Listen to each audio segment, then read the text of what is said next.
Hey guys, welcome to another episode of Mediocre Reviews and Awesome Brews. I'm your host Tony, and I was sitting around trying to figure out what I was wanting to review today. Couldn't think of anything, and I realized I've not done an Imperial Stout yet, and I've got tons of them in the fridge, so why not do an Imperial Stout? And yeah, it's June 1st, it's like 80 degrees out, but who cares? Today I'm going to review the Czar from Avery Brewing Company. Now this comes in at, it says the original gravity is 1.104, 70 IBUs, and 11.69 alcohol by volume. Let's see. It says, for years we've wanted to brew an Imperial Stout, a really big one. Here it is. Behold the stunning crimson hues through the inky blackness. Inhale the noble heritale hops, spicy and floral. Savor the flavors redolent of English toffee, rich mocha, sweet molasses, candied currants, and a hint of anise. This tyrannical monster is ready to liberate now, but we highly recommend cellaring additional bottles as the Czar will continue to mature and become denser and more complex with age. And this one is, it says bottle of 2010 right here. And I know they make this between November and February. So I don't know if this was bottled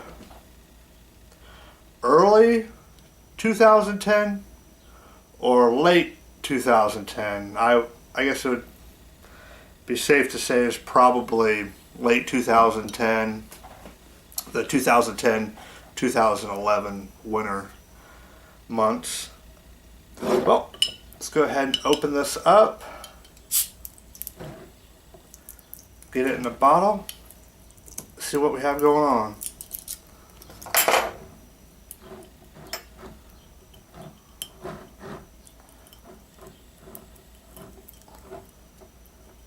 Try to get all this foil off, so I don't get any of that in the beer.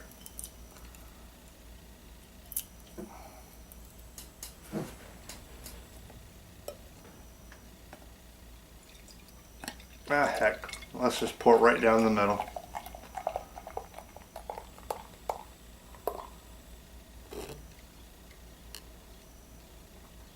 Oh, well, I got about a finger and a half worth of head out of it, out of that aggressive pour. Let's see. Very extremely dark, very black. I don't see any light coming through. There's supposed to be ruby hues in there. I don't see anything. Extremely dark. Let's get a nose on it. Oh yeah, very chocolatey, like milk chocolate, a little bit of bittersweet chocolate.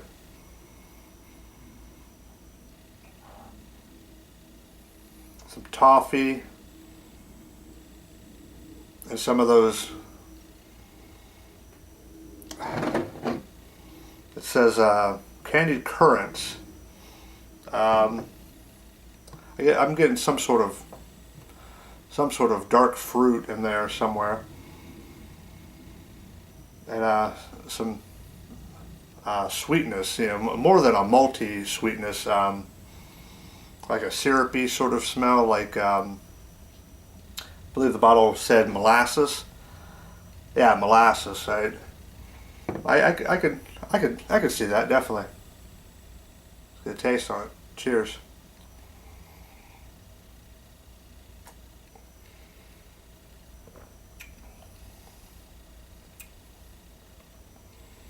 Oh wow!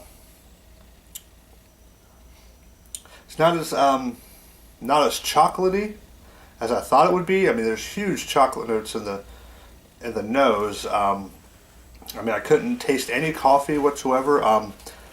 or smell any coffee whatsoever, but in the taste, you definitely get that coffee coming through.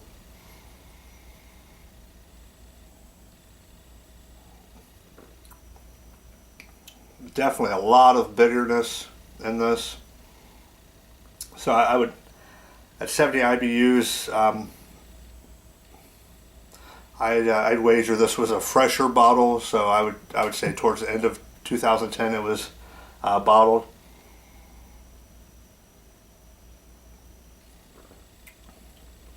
Wow. Just a very slight hint of alcohol in the flavor. I mean, this is 11.69% ABV. I believe this is probably the strongest Imperial Stout I've ever had as far as ABV is concerned. Mouthfeel is a little thinner than what I would have expected from an Imperial Stout, or I expect from Imperial Stouts, I should say.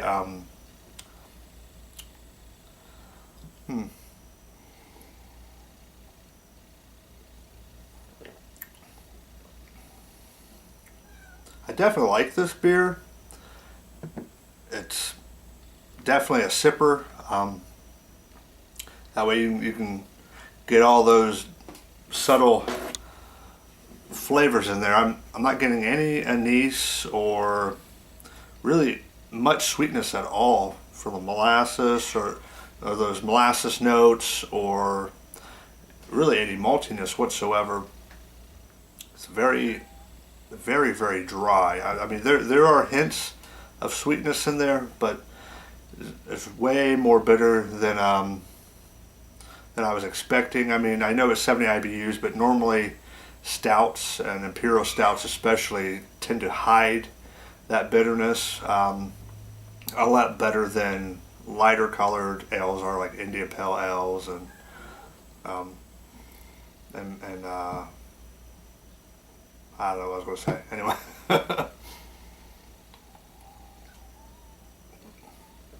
Whew, definitely a sipper.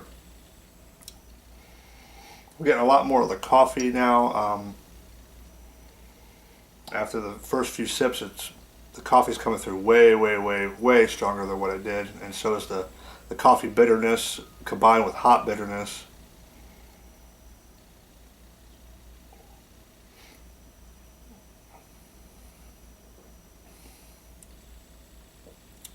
I am starting to get a little more chocolate after those first few drinks, where it really wasn't present at all.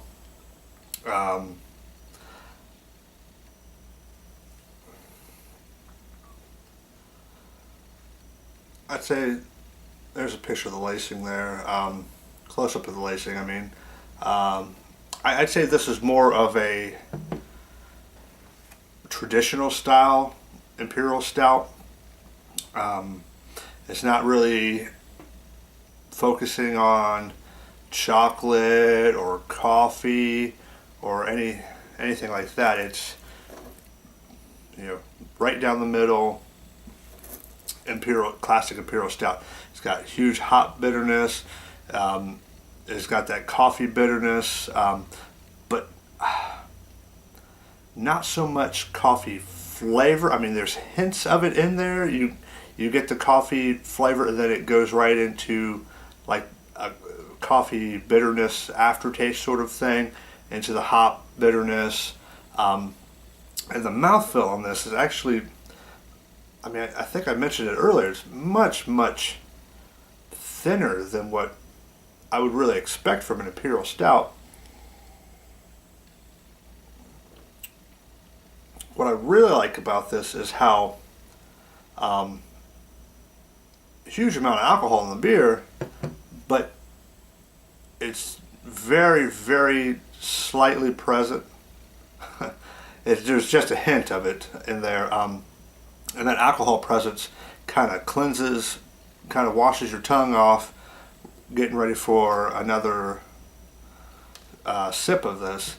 But what I don't like about it is all those flavors that I mentioned on the label really aren't there. I don't know. I really don't know what to think about this. Let me sip on this, let it warm up, and I'll come back and with my final thoughts, let you know if anything changes with it warming up. Okay, guys, this has been sitting out for about 45-50 minutes total. I'm getting a little bit more of the kind of like dried dark fruits in the nose now.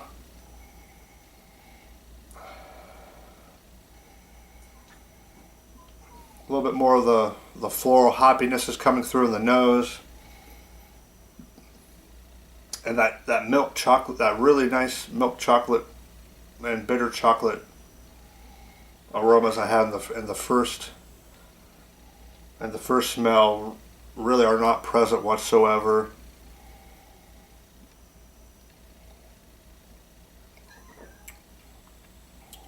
As far as the taste, now that it's warmed up, I can definitely taste a lot more chocolate in there.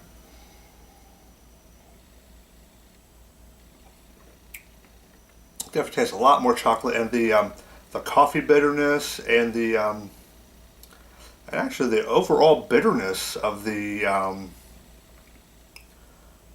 beer has gone down considerably. I might be getting used to it, the extreme amount of bitterness. Maybe my taste buds are just completely dead as far as the bitterness, the taste buds that detect bitterness. And it's allowing those other flavor notes to come through. I really don't know what to think about this beer. I like it, but I'm disappointed by it. I read the description, I'll read it again. Savor the flavors redolent of English toffee. I get none of that. Rich mocha. I got some of that in the nose in the beginning, and now I'm getting more of that in the flavor now that it's warmed up. Sweet molasses. Again, there's really not much sweetness in this at all. It's very, very dry. Candied currants. Definitely get some sort of dried, sort of dark fruitiness in there, and a hint of anise. I don't get that at all. I do like this beer. It's disappointing because I was expecting something a little sweeter with the molasses notes and the mocha. Very, very bitter, or it's way more bitter than what I thought it was going to be, which is fine. This would definitely be awesome if you had a few bottles of it. You drank one now, took some notes on it, and then a year or two, or even 3 or 4, 5 down the road, I mean, it would keep for that long. Crack it open after it's been cellaring for a few years, and then compare your tasting notes to the first bottle, the fresh bottle. Overall, I hate to do this to Imperial Stout, especially the first one I reviewed. Seeing as how I love Imperial Stout so much, I'm gonna have to give this I'm gonna give it a 7.5. It's a good beer. It's not what a lot of craft drinkers would expect, and it's definitely not an entry-level Imperial Stout. I would go with something much lower in ABV for one. For two, I would go something a little sweeter, maybe complementing like a sweet coffee or sweet chocolate, either way, or a combination of the both. Yeah, 7.5. I like the beer. It's just disappointing. I was expecting much more from it. Big, bolder flavors, thicker mouthfeel wasn't there. So yeah. As always, thanks for viewing. Cheers.